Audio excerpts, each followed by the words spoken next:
Bismillahirrahmanirrahim. Alhamdulillah nahmaduhu wa nasta'inuhu wa nastaghfiruh wa na'udzu billahi min syururi anfusina wa min sayyiati a'malina. May yahdihillahu fala mudhillalah wa may yudlil fala hadiyalah.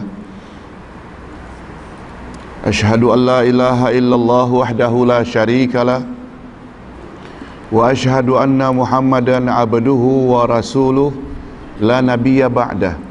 Allahumma salli wa sallim ala nabiyyina Muhammad wa ala alihi wa sahbihi ajma'in, amma ba'd. Ibu-ibu hadirat sekalian, assalamualaikum warahmatullahi wabarakatuh. Alhamdulillah, kita bersyukur kehadirat Allah dapat meneruskan lagi pengajian tafsir Al-Quranul Karim yang pada pagi ini bermula dari ayat 83 dari surat Al-Anbiya. Sekarang ikutilah terjemahan dan tafsiran ayat-ayat yang kita bacakan tadi. Walaupun pendek, tapi sebenarnya sangat banyak pengajaran yang boleh kita dapat ambil daripada celah-celah cerita nabi-nabi yang disebutkan dalam ayat tersebut. Antara lain Nabi Ayub, antara lain Nabi Ismail, Nabi Idris, begitu juga Nabi Zulkifli, dan yang terakhir sekali Nabi Yunus. Di sini ada 5 Rasul Allah yang Allah Subhanahu wa ta'ala jelaskan dengan kisah masing-masing, yang apabila kita ambil pengajaran daripadanya, insya-Allah kita akan menjadi manusia yang selamat di dunia dan di akhirat. Ayat 83, wa ayyuba iznada rabbahu anni massaniyad-dur wa anta arhamur rahimin. Dan ingatlah kisah Ayub ketika ia menyeru Tuhannya, ya Tuhanku, sesungguhnya aku telah ditimpa penyakit, dan Engkau adalah Tuhan yang maha penyayang di antara semua penyayang.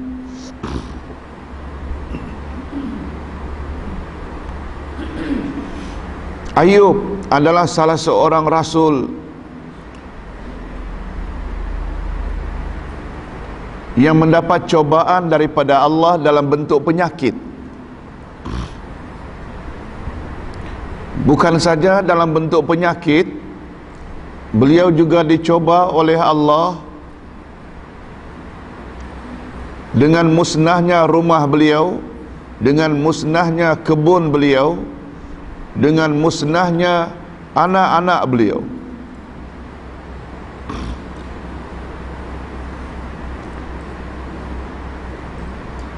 Cuma Nabi Ayub alaihi salatu wassalam adalah rasul yang terkenal dengan kesabarannya, sehingga menjadi bidalan orang-orang Arab. Fasbir sabra Ayub, sabarlah kamu macam sabarnya Nabi Ayub. Itu jadi bidalan di kalangan orang-orang Arab. Ini menunjukkan bahawa sifat sabar ini sangat ketara atau menonjol pada Nabi Ayub alaihi salatu wassalam. Ibu-ibu hadirat sekalian, sebagaimana kita sama-sama maklum, sabar adalah peringkat yang paling tinggi dalam Islam.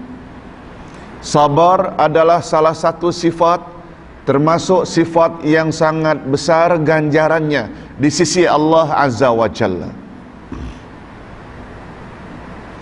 Dulu Ustaz ada sebut, ketika ayat Quran turun, setiap amal baik ganjarannya 10. Nabi Muhammad sallallahu alaihi wasallam mohon kepada Allah, ya Rabb, zid li ummati, oh Tuhan tolong tambah lagi untuk umatku, jangan setakat 10 ganjaran setiap amal baik mereka. Allah turun akhirnya ayat nafaqah. Ayat nafaqah ini sebagaimana kita sama-sama tahu, siapa yang menafkahkan hartanya pada jalan Allah, harta yang dinafkahkannya itu akan tumbuh bercabang 7. Dan setiap cabang ada berapa? 100 biji pula. Maknanya bila RM1 kita sedekahkan pada jalan Allah dengan ikhlas, dia menjadi berapa? 700. Yang satu bercabang 7, setiap cabang pula ada 100 biji. Ini sebagaimana firman Allah, masalul ladzina yunfiquna fi sabilillahi kamathali habbatin ambatat sab'a sanabil fi kulli sumbulatin mi'atu habbah.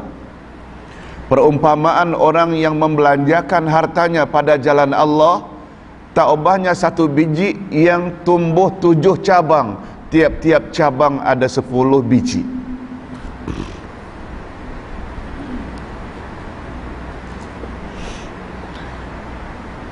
Menurut ulama tafsir, Allah Subhanahu wa ta'ala tidak sebut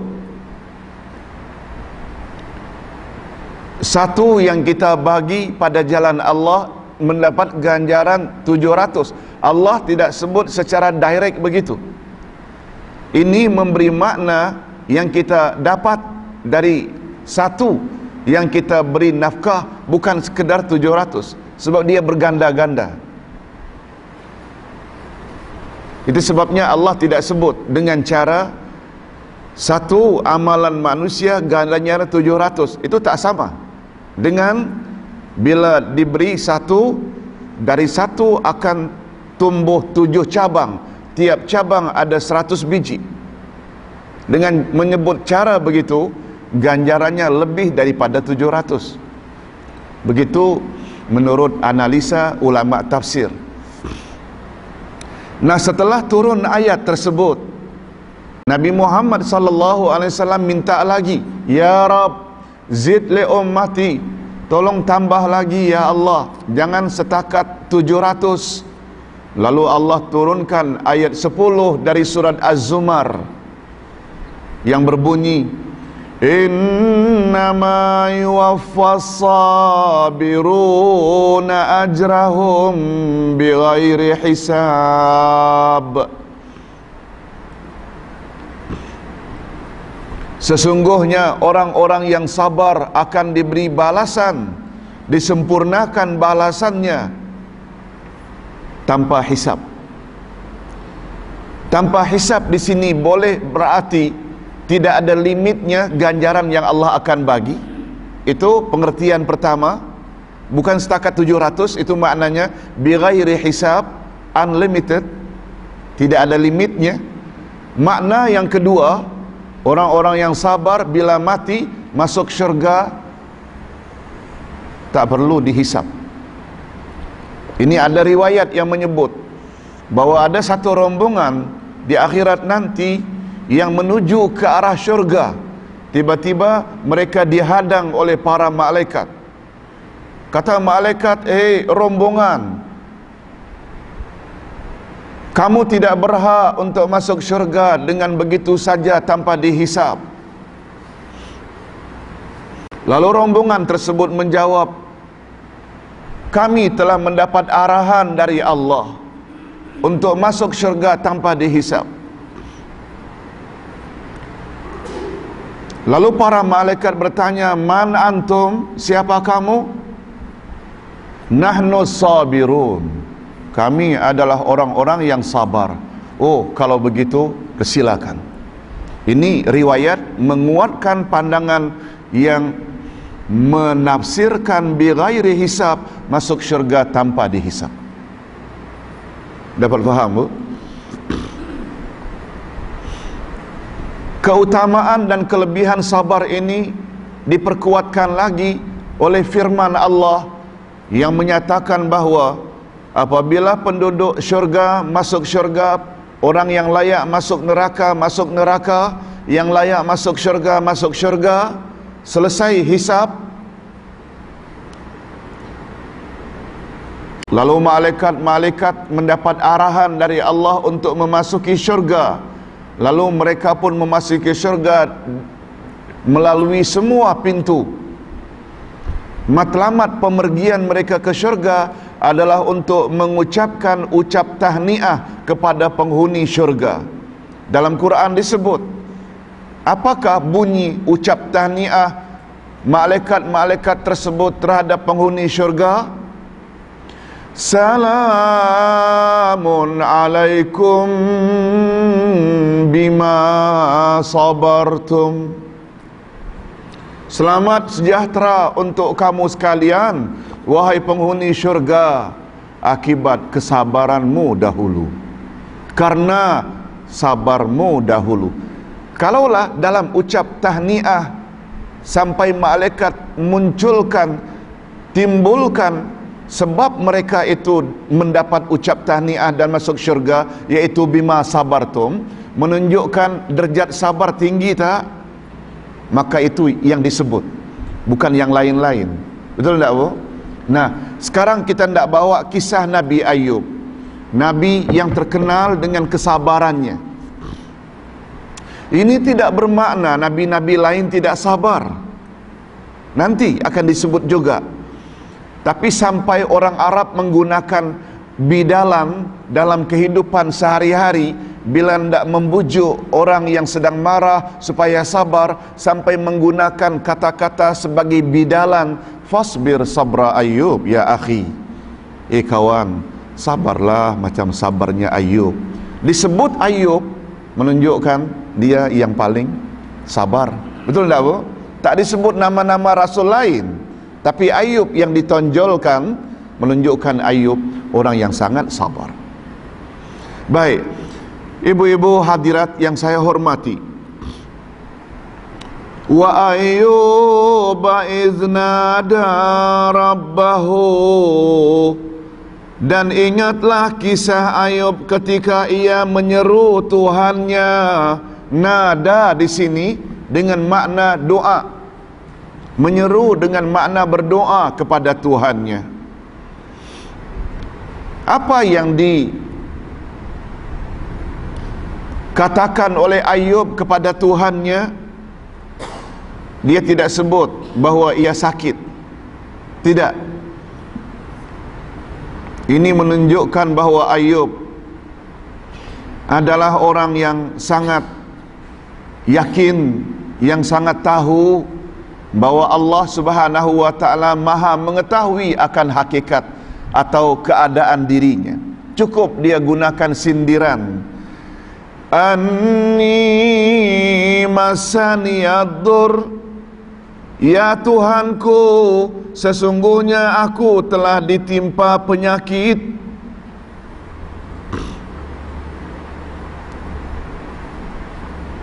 Nabi Ayub alaihi salatu wassalam nyatakan dia telah Cuma Nabi Ayub alaihi salatu wassalam tidak menyebut secara direct, sembuhkanlah penyakitku. Nabi Ayub tak gunakan istilah itu. Tapi Nabi Ayub hanya menggunakan sifat Allah.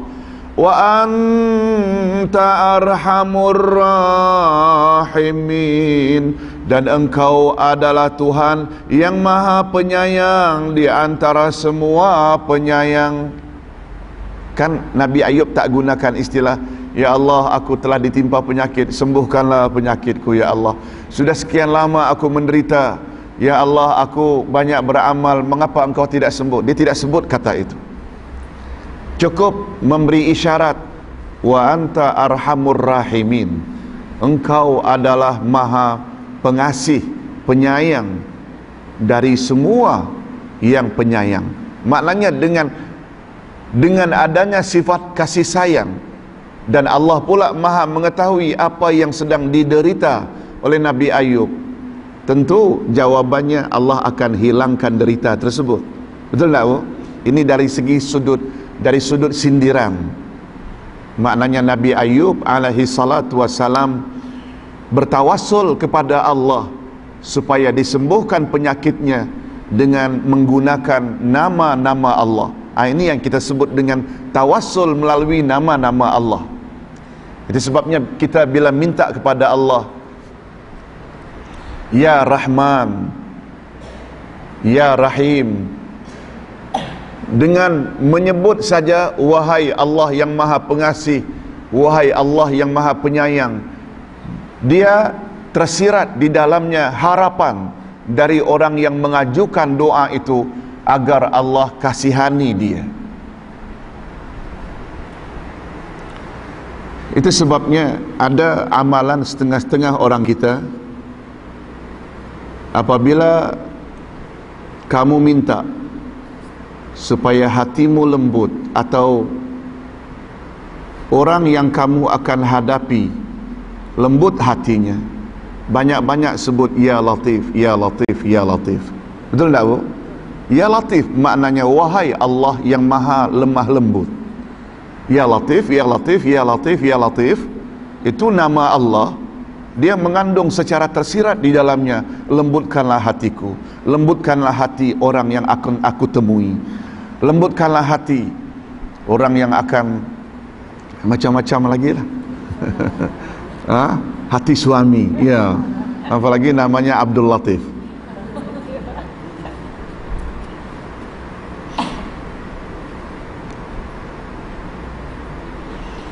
Hanya saja ibu-ibu hadirat sekalian, satu perkara yang kita perlu perbetulkan dalam kisah Nabi Ayub. Saya yakin semua kita pernah dengar kisah tentang Nabi Ayub yang kononnya ditimpa oleh Allah penyakit kudis sehingga melecur seluruh badannya dan berair bernanah dan baunya busuk bagaikan bangkai. Malah ada yang mendakwah kononnya ubun-ubun Nabi Ayub berlobang penuh dengan ulat. Bila beliau salat dan sujud, ulat-ulat dalam ubun-ubunnya berjatuhan, lalu beliau duduk kembali mengambil ulat dimasukkan balik. Ibu-ibu pernah dengar tak? Pernah dengar. Ustaz tak beritahu itu kisah tidak betul. Itu yang disebut dengan kisah Israiliyat, kisah yang sengaja diselusupi atau direka-reka oleh orang-orang Israel untuk mencemooh dan mengejek Rasul-Rasul Allah. Oleh sebab itu, wahai nenek-nenek, ibu-ibu, kakak-kakak, jangan perturunkan lagi kisah tersebut kepada anak cucu. Walaupun kita dulu pernah dengar dari nenek kita, itu tak boleh kita teruskan. Kalau ditanya, Ustaz, apa sebab kita tidak boleh percaya itu?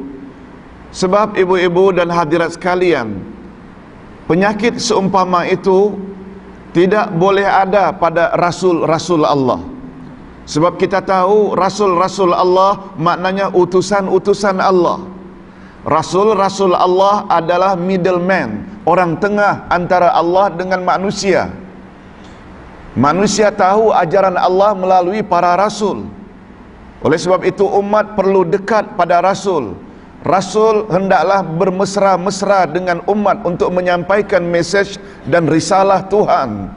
Kalau Allah pada saat yang sama tugaskan Ayub menyampaikan risalahnya, mesejnya pada umat, pada saat yang sama Allah berikan ia penyakit sehingga umat tidak boleh dekat karena baunya busuk bagai bangkai, bukankah ini dua yang bercanggah? Di mana letak kebijaksanaan Allah? Betul tak Bu? Ini bercanggah. Sesuatu yang bercanggah dengan kebijaksanaan Allah mustahil bagi Allah. Itu bukan sifat Allah. Allah Maha Adil, Allah Maha Bijaksana. Mustahil Allah Subhanahu wa taala nurunkan penyakit-penyakit kepada para rasul yang ditugaskan untuk mendekati. Rasul itu kan dengan istilah lain disuruh supaya approach umat. Betul tak kah?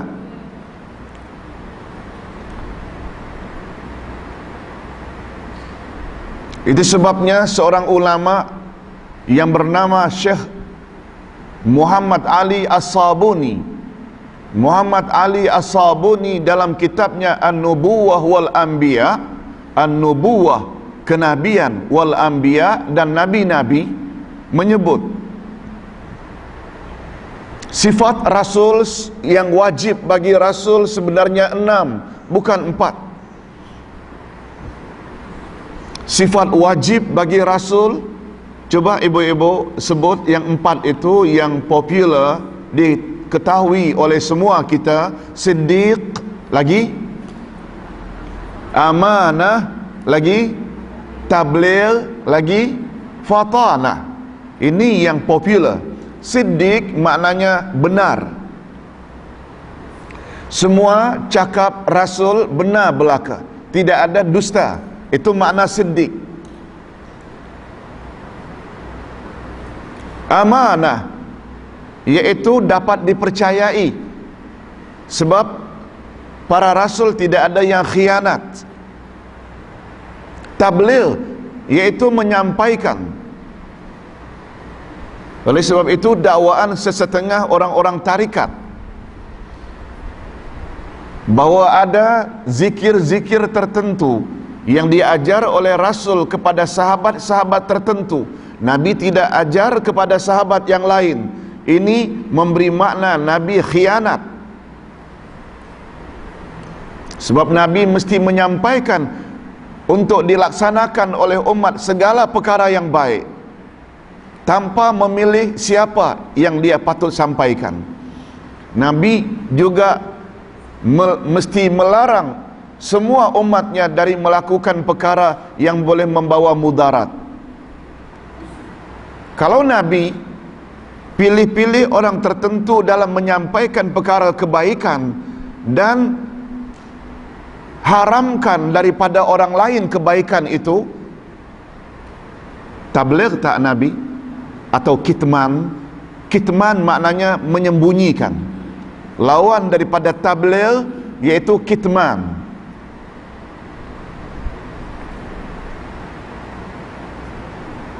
Kan setengah-setengah orang mendakwa, ini zikir saya dapat melalui jalur ini, jalur ini, jalur ini dari sahabat Nabi. Nabi hanya ajar pada sahabat ini saja, Nabi tak ajar pada sahabat lain. Omong kosong. Itu secara indirect mendakwa Nabi tidak tabligh. Dapat faham bu? Kita punya akidah mesti begitu. Kita dengan Rasul tak boleh ada sakwa sangka. Kalaupun ada yang Nabi suruh supaya disembunyikan, memang ada, tapi itu menyangkut kemaslahatan umat. Apa dia ibu-ibu? Ingat tak yang Nabi pernah sembunyikan, beritahu pada seorang sahabat saja, tidak beritahu kepada yang lain, karena ia menyangkut image Islam. Nabi pernah tahu kepada seorang sahabat, Nabi pernah beritahu kepada seorang sahabat yang bernama Huzaifah bin Yaman. Siapa namanya bu? Huzaifah bin Yaman. Huzaifah bin Yaman ini yang mendapat gelaran sahibus sir. Sahibus sir maknanya pemegang rahasia Nabi. Nabi boleh tak mengetahui beberapa perkara gaib jika Allah mau beritahu? Boleh tak? Itu namanya gaib apa? Gaib lupa? Ada gaib hakiki, itu Allah saja. Satu lagi, gaib idafi, gaib tambahan. Nabi boleh diberitahu oleh Allah yang orang lain tak tahu, karena Nabi terima wahyu. Itu kan namanya gaib idafi. Nah, di antara yang Allah beritahu kepada Nabi, ada di kalangan sahabat-sahabat Nabi yang hipokrit. Ya Muhammad, si fulan itu tu munafik, si fulan tu munafik, si fulan tu munafik. Munafik ini kan urusan hati. Orang tersebut sama-sama ke masjid macam kita ke masjid, tapi hatinya ke masjid kita tak tahu. Ikhlas ke, tak ikhlas ke, atau mengintip saja. Itu bukan kerja kita, itu kerja Allah. Tapi Nabi boleh tak diberitahu oleh Allah, nampak walaupun dia itu tutup aurat, walaupun dia itu nampaknya sa'i, tawaf, walaupun dia itu nampaknya datang ke surau, ke masjid, salat berjamaah, namun dia itu sebenarnya munafik. Hei Muhammad, Muhammad boleh tahu tak apa? Boleh kalau Allah mau beritahu. Lalu Nabi Muhammad sallallahu alaihi wasallam beritahu kepada seorang sahabatnya saja yang bernama Huzaifah bin Yaman, sambil berpesan, wahai Huzaifah, si fulan itu munafik, si fulan itu munafik, si fulan itu munafik. Tapi kau mesti jaga, ini rahasia antara aku dengan engkau. Jangan beritahu pada seorang pun yang lain. Sebab aku bimbang, kalau engkau beritahu si fulan munafik, si fulan munafik, nanti mereka tidak sabar, mereka bunuh orang-orang munafik itu tanpa sebab yang jelas. Dan akhirnya orang akan tuduh, lihat itu Muhammad, rakannya sendiri dibunuhnya. Image-nya tidak baik untuk Islam. Akhirnya nanti orang akan bimbang dan takut memeluk Islam, karena setiap kawan Muhammad dibunuh. Karena apa? Karena berita munafik ini tersebar. Itu sebabnya Nabi minta dijaga rahasia ini. Dapat faham, Bu? Jadi Nabi Muhammad merahasiakan itu, ada tak kebaikannya? Ada kebaikannya. Apalagi sampai tahu oleh Umar ibn Khattab, langsung dibelasahnya orang itu, Umar. Tapi Umar pernah tahu bahwa Huzaifah ini adalah orang yang mengetahui. Itu sebabnya Umar pernah datangi Huzaifah sambil bertanya, ya Huzaifah, hal ana minal munafiqin? Aku ini termasuk orang munafik ke? Maknanya dia tahu kan? Dia tanya pada Huzaifah. Huzaifah hanya jawab, lasta minhum, Tuhan tidak termasuk mereka. Tapi tolong, lain kali jangan tanya lagi ya, sebab ini rahasia aku dengan Rasulullah. Lalu setelah turun ayat Al-Quranul Karim, jangan kamu salat jenazah orang munafik, jangan kamu berdiri di atas kuburannya. Itu ada ayat Quran melarang salatkan jenazah orang munafik. Begitu turun ayat tersebut, setelah baginda Rasul sallallahu alaihi wasallam wafat, kalau ada jenazah para sahabat yang akan disalatkan jenazahnya, Umar ibn Khattab lihat gerak-gerik Huzaifah. Kalau Huzaifah agak menjauh dari jenazah itu, tidak mau salatkan jenazah, Umar pun tak mau salat. Sebab dia tahu, Huzaifah tahu siapa yang munafik. Dapat faham tak? Itu semua tak boleh kita lakukan hari ini, sebab kita tak ada Huzaifah. Betul tak, Bu? Jangan pandang kalau orang itu dah ucap 2 kalimat syahadat, orang itu salat, apalagi dah naik haji, salatkan saja, sebab itu bukan urusan kita. Kita tidak bercakap tentang zaman itu. Nah, ibu-ibu hadirat sekalian, kalaupun ada perkara yang Nabi berahasia, inilah perkara satu-satunya yang Nabi rahasiakan, karena faedahnya ada, bukan dalam bab merahasiakan zikir-zikir tertentu sebagaimana dakwaan orang-orang tarikat. Dapat faham, Bu? Ini kita tak boleh terima itu. Sebab Nabi untuk kesejahteraan dan kebahagiaan umat, Nabi sebar-sebarkan. Baca ini, baca ini, baca ini. Nabi tak pernah menyembunyikan. Sebab bila menyembunyikan maknanya Nabi tidak tabligh. Berapa sifat tadi, Bu, yang kita popular sebut? 4. Siddiq maknanya lawannya bohong. Yang kedua, amanah, dapat dipercayai, lawannya khianat.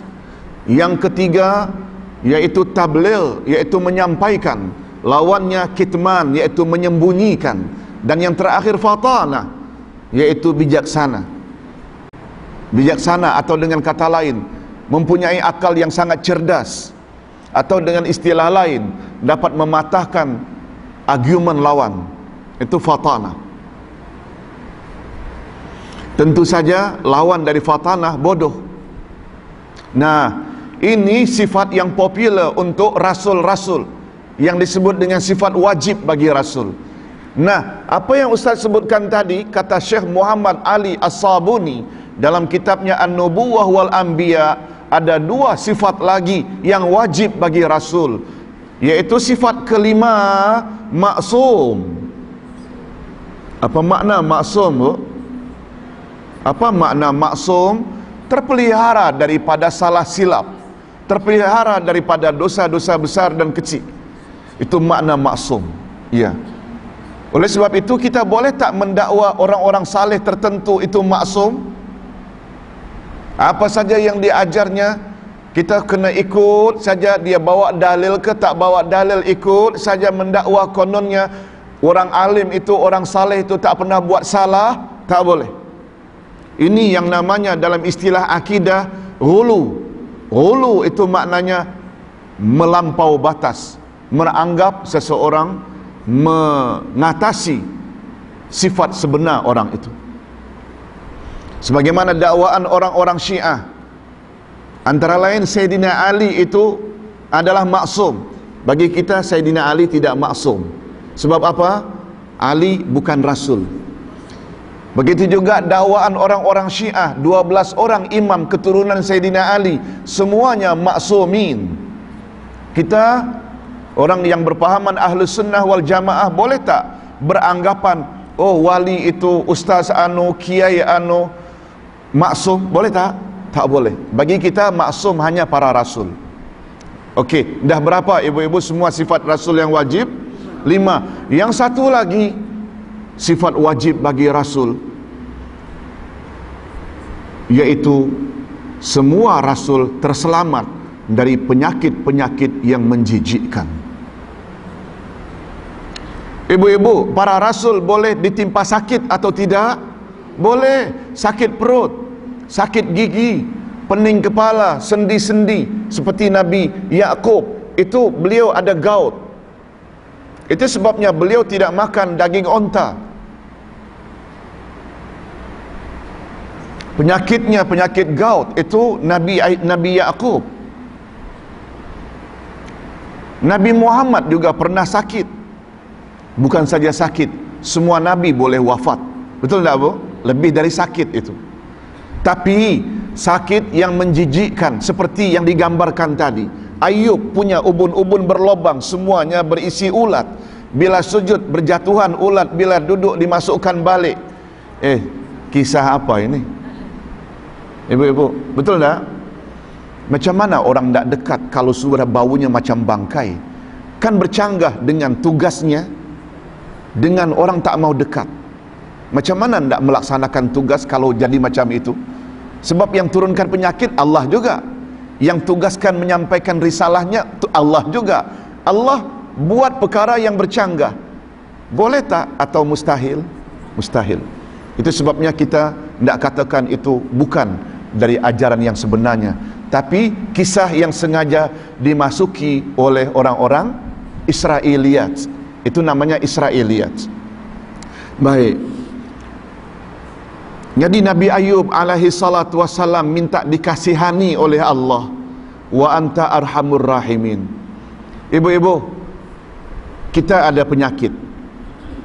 Ada yang namanya penyakit darah tinggi, ada namanya penyakit jantung, kencing manis pula. Ada kanser ini, kanser itu. Bagus kita amalkan doa ini. Ya Rab, tambah sajalah Allahumma inni masyaniyad dur wa anta arhamur rahimin. Boleh diawali dengan Allahumma, ya Allah, ya Tuhanku. Anni atau inni juga boleh, sebab ini doa ibu-ibu kita boleh modify.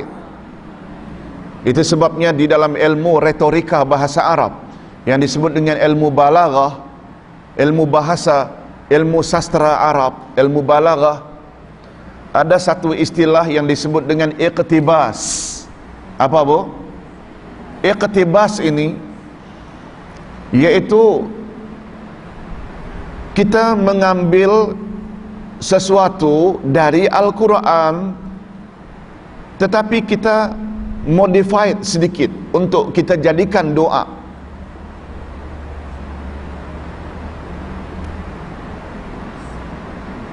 Umpamanya di dalam Al-Quran kan ada di antara sifat anak-anak yang saleh, mereka berdoa Rabbighfirli wa liwalidayya. Lalu kita boleh tambah dengan Rabbana ufir lana dzunubana wa liwalidina. Asalnya Rabbighfirli, ya Allah ampuni dosaku. Lalu kita modified menjadi Rabbana ufir lana karena kita sesuaikan, karena kita ramai. Mak berdoa, anak-anak di belakang mengaminkan. Tentu bukan Rabbighfirli. Rabbighfirli untuk seorang. Hati-hati ibu-ibu, bila kita berdoa untuk diri kita, orang lain yang di belakang mengaminkannya, lalu kita gunakan dhamir atau kata ganti untuk diri sendiri, Nabi pernah bersabda, sebesar-besar pengkhianat orang yang berdoa untuk dirinya lalu diaminkan oleh orang lain. Sebesar-besar pengkhianat. Rabbighfirli wa liwalidayya, ya Allah ampuni dosaku kata Pak Imam, dan dosa ibu bapakku. Amin kata orang belakang, yang juga mengharapkan bapak-bapaknya diampuni, yang dia pula minta untuk dia dan bapaknya saja. Sebesar-besar pengkhianat kata Nabi, orang yang berdoa untuk dirinya lalu diaminkan oleh orang lain. Hadis riwayat Imam Tirmizi. Itu sebabnya iqtibas tadi itu dibolehkan.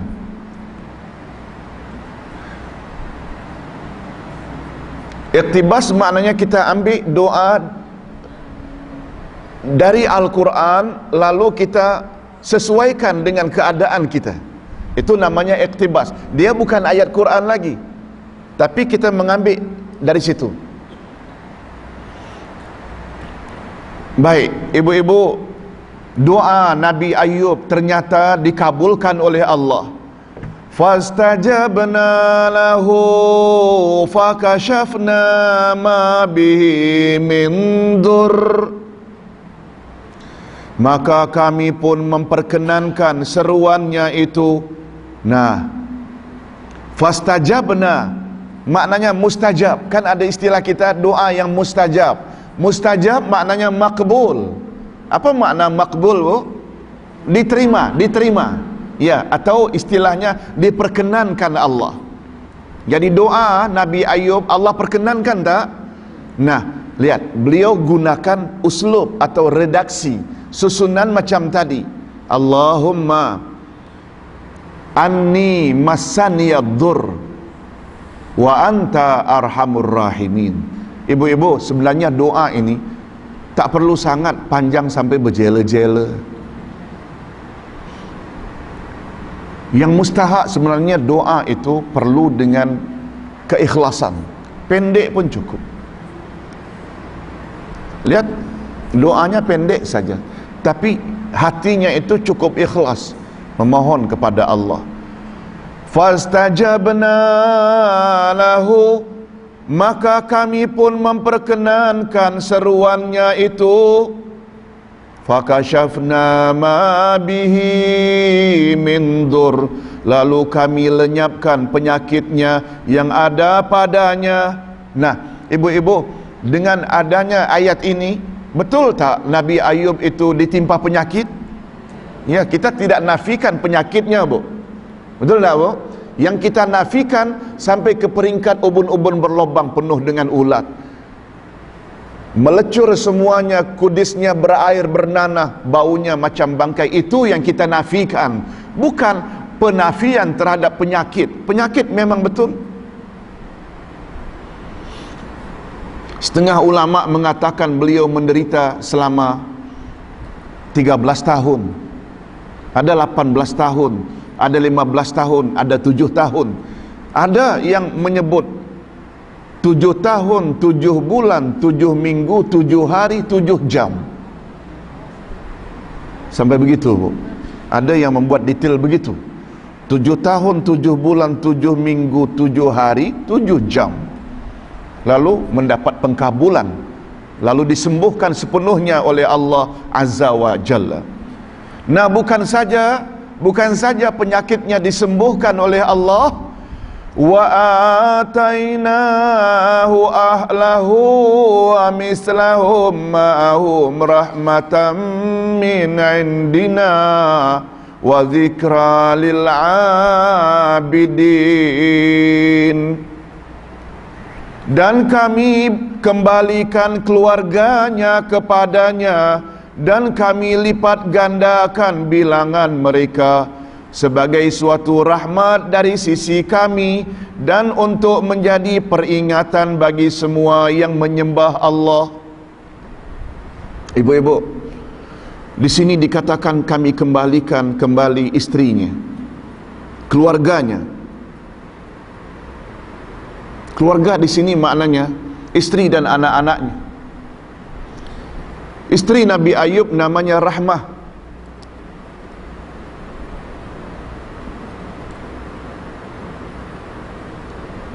Ini Ustaz teringat ada kata-kata rahmatan min indina. Kebetulan namanya itu Rahmah. Salah satu riwayat.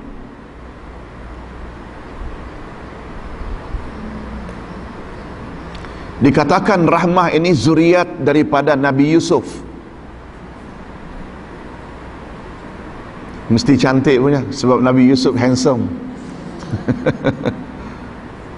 Rahmah ini istri Nabi Ayub adalah zuriat, cucu begitu lebih kurang dari Nabi Yusuf alaihi salatu wassalam, yang terkenal dengan gantengnya.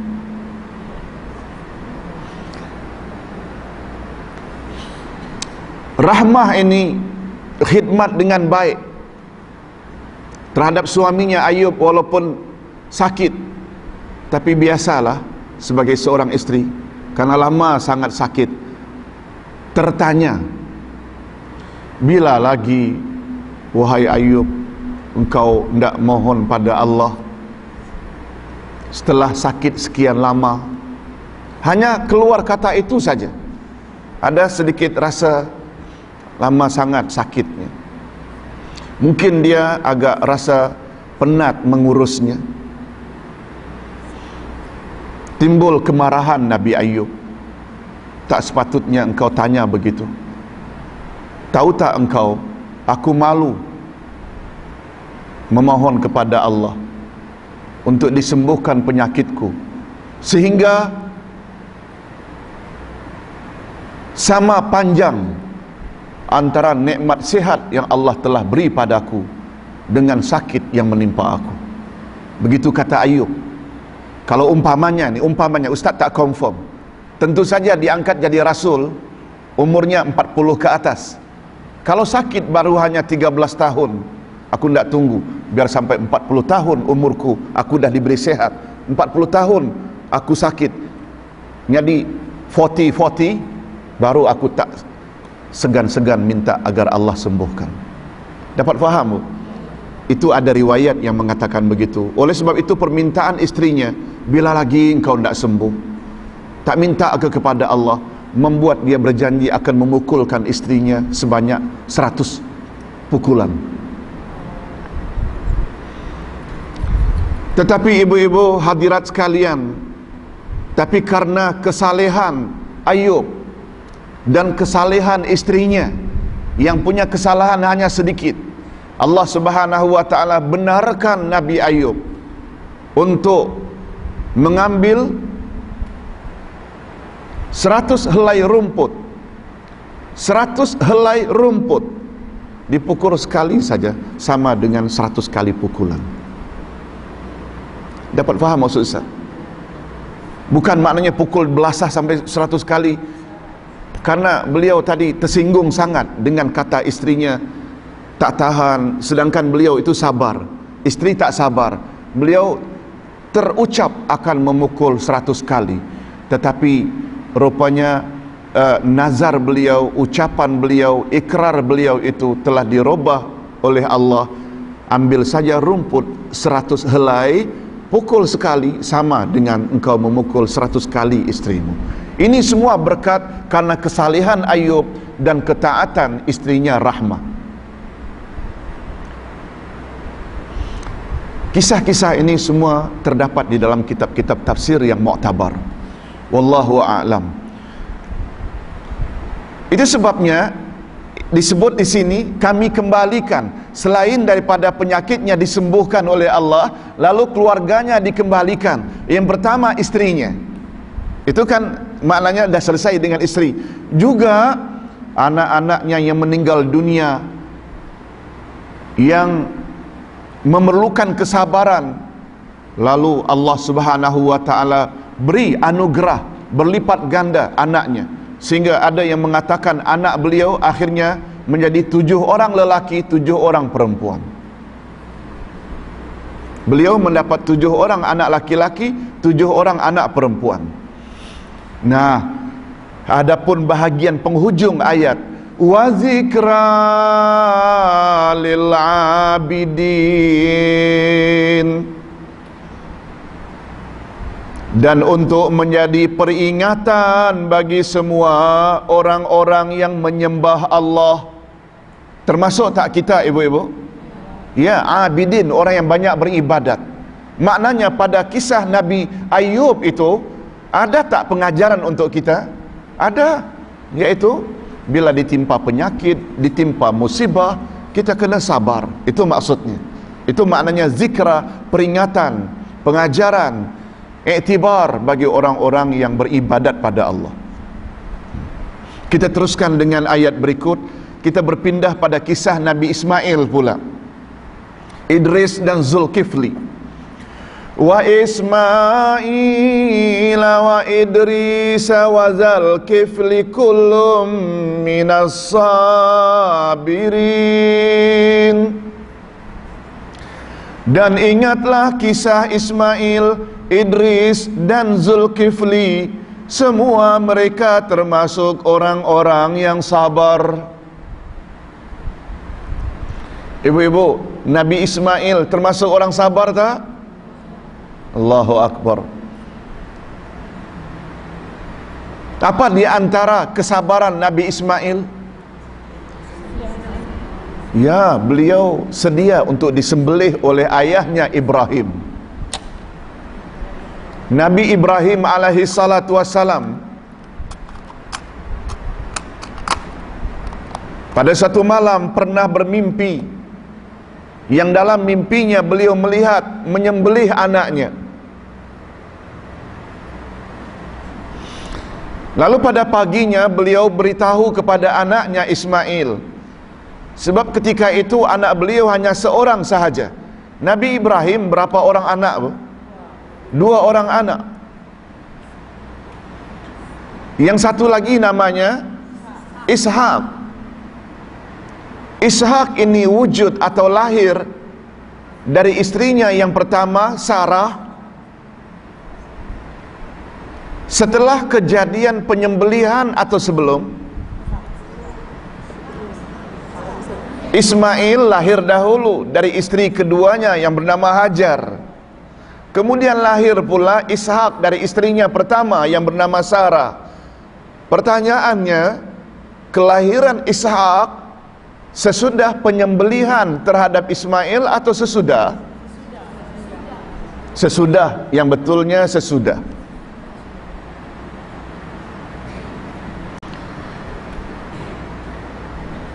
Ketika Ibrahim berumur 86 tahun, beliau dapat anak pertama Ismail.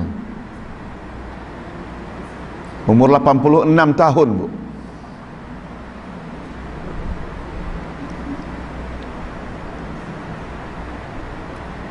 Itu sebabnya ibu-ibu, kalau ada isteri suami yang lanjut usia, jangan frust, masih ada harapan. Boleh punya zuriat. Sebab laki-laki tak ada istilah menopause. Apa nama menopause ke, Bu? Putus haid. Ketika Ibrahim berumur 99 tahun, Maknanya umur Ismail berapa tahun, Bu? 13 tahun. Umur 99 tahun Ibrahim mimpi menyembelih anaknya. Lalu diberitahu kepada anaknya, "Ya bunayya, wahai anak, ayah tadi malam bermimpi menyembelihmu. Fanzur kaifa tara." Bagaimana pendapatmu wahai anak? Apa jawab Nabi Ismail yang ketika itu tentu belum Nabi, umur baru 13 tahun. "Ya abati fa'al ma tu'mar." Wahai ayah, laksanakan sajalah apa yang diperintahkan Allah. "Satajiduni insyaallah minas sabirin." Ayah anda akan dapati anak anda sabar menghadapinya. Minas sabirin. Kan di situ nampak sabar tak, Bu? Nampak ada sabar pada Ismail. Pendek cerita, dibawalah ke Jabal Korban untuk disembelih, tapi Allah yang Maha Pengasih sebenarnya hanya nak menguji sampai di mana kesabaran Ibrahim menyembelih anak satu-satunya, kesabaran Ismail pula terhadap perintah menyembelihnya. Akhirnya Allah ganti dengan kibas dan Ismail selamat.